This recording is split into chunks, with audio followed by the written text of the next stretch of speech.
Kemudian apakah kegaduhan ini ada apa ini? Ada hubungannya dengan Islam akan rusak? Dari apakah kegaduhan ini ada hubungannya dengan proposisi Islam akan rusak dengan umat Islam itu sendiri? Saya kira kalau kegaduhan, Nabi Muhammad saja ketika diberikan wahyu oleh Rasulullah Muhammad sallallahu alaihi wasallam tentang syahadat tidak ada Tuhan selain Allah, Nabi Muhammad adalah Rasulullah, mengatakan itu ya bikin gaduh. Jadi tidak setiap sesuatu yang bikin gaduh itu adalah tidak bermanfaat. Tidak setiap yang bikin gaduh itu tidak akan ada sisi positif untuk kemanusiaan itu sendiri. Justru kalau tidak ada kegaduhan, banyak orang yang tidak akan sadar bahwa apa yang selama ini terjadi adalah sebuah kesalahan dan kebatilan. Dengan adanya kegaduhan, orang yang tidur dalam keadaan rumahnya kebakaran akan tahu bahwa rumahnya sedang kebakaran. Dengan kegaduhan ini kita ingatkan bahwa ada sesuatu yang sedang terjadi di antara kita, dan dari kesadaran itu akan melahirkan keselamatan untuk kita generasi hari ini dan anak cucu kita di generasi yang akan datang. Kemudian sudah ini ya, demikian bola panas YouTuber, ya itu tadi, karena mereka menyebarkan ajarannya itu di media sosial, maka cara kita untuk mengkanternya juga adalah media sosial. Kiai-kiai kita yang saleh dan alim itu banyak yang belum punya HP atau tidak mau dia pakai HP.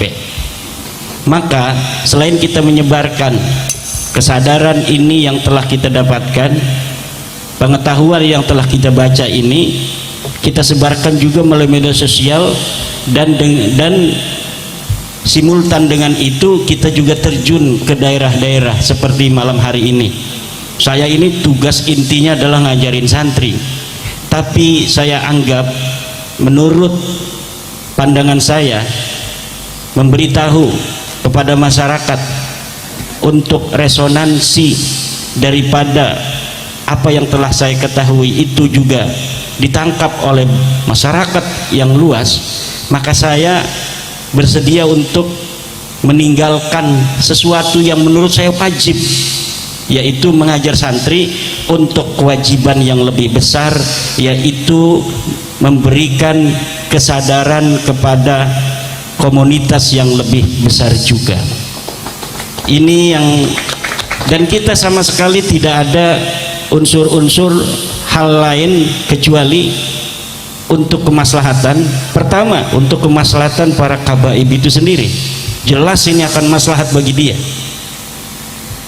Bagaimana tidak maslahat? Selama ini mereka sendiri bisa jadi nggak tahu kalau mereka bukan cucu Nabi.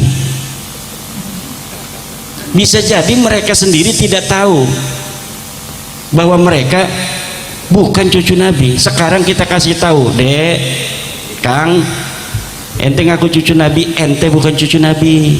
Hei, saya sejak bayi sudah dikenalkan cucu Nabi. Iya, tapi ini tes DNA-nya Anda bukan. Ini kajian sejarahnya leluhur ente yang disebutkan Ubed itu, katanya anak Ahmad bin Isa, ini sudah ada dukcapil di masa lalu. Nih dukcapilnya Ahmad bin Isa itu nggak punya anak namanya Ubed. Nah, dari kebanggaan yang selama ini telah ada di dalam diri mereka, yang dengan itu mereka merendahkan orang lain, maka minimal merendahkan orang lainnya itu akan berkurang. Maslahat apa tidak itu? Maslahat. Yang kedua, maslahatnya untuk umat Islam. Selain ada narasi bahwa mencintai ahlu bait Nabi itu adalah sebuah kewajiban bagi Ahlussunnah wal Jamaah, tapi mengenai keturunannya ini masih sangat debatable, multi tafsir. dan saya diantara orang yang menyatakan tidak ada dalil bahwa kita wajib mencintai keluarga Nabi karena zatnya, walaupun dia fasik, walaupun dia ahli maksiat. Tidak ada, tidak ada dalil satupun yang menyatakan itu. Dan ini melawan narasi yang mereka kembangkan. Lihat anaknya Taufik Segaf, kalau ada Khabib mabok, jangan benci dia, karena dia turunan Nabi, mengalir darah di dalam dirinya itu darahnya Nabi. Kasih beras dia. Masih ada di YouTube sekarang. Ini yang kita lawan, Pak. Tidak ada ajaran begitu.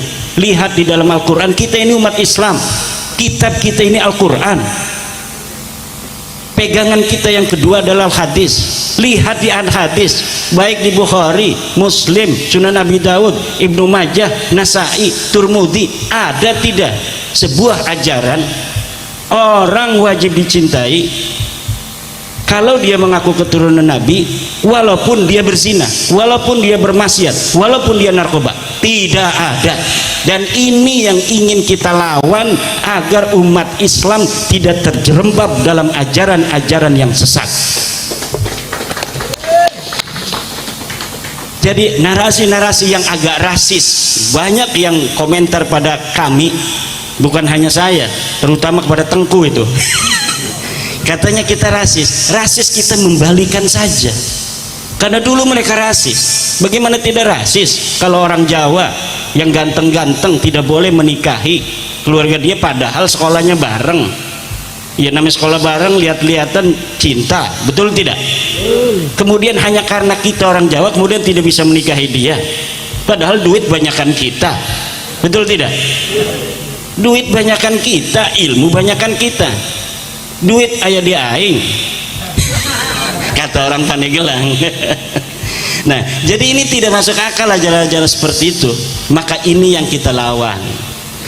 Kemudian prioritas yang ditanamkan kepada bangsa Indonesia harus dihapuskan dari bumi Indonesia kepada anak-anak kita. Kita harus berdiri tegak di atas bangsa-bangsa lain sebagai bangsa yang besar di masa lalu, tapi kemudian karena narasi-narasi inferioritas yang ditanamkan kepada kita, ada turunan raja besar di Indonesia di masa lalu memayungi turunan yang tidak jelas, turunan wayang dipayungi oleh turunan raja, raden-raden, keturunan Sunan Gunung Jati, keturunan Sunan Ampel, keturunan daripada bujuk-bujuk di Madura, memayungin orang yang tidak jelas silsilahnya, yang mengaku sebagai keturunan Nabi besar Muhammad sallallahu alaihi wasallam. Ini harus dihilangkan. Kita kembalikan kepada narasi Pancasila, kemanusiaan yang adil dan beradab. Kita kembalikan kepada narasi Al-Quran, inna akramakum indallahi atqakum, sesungguhnya yang paling mulia di sisi Allah adalah manusia yang paling bertakwa. Siapapun dia, dari suku apapun dia, keturunan siapapun dia, kalau dia bertakwa maka dia yang paling mulia. Yarfa'illahu alladhina amanu minkum walladhina utul ilma darajat. Orang-orang yang beriman, orang-orang yang mempunyai ilmu lah yang tinggi pangkatnya di atas yang lainnya.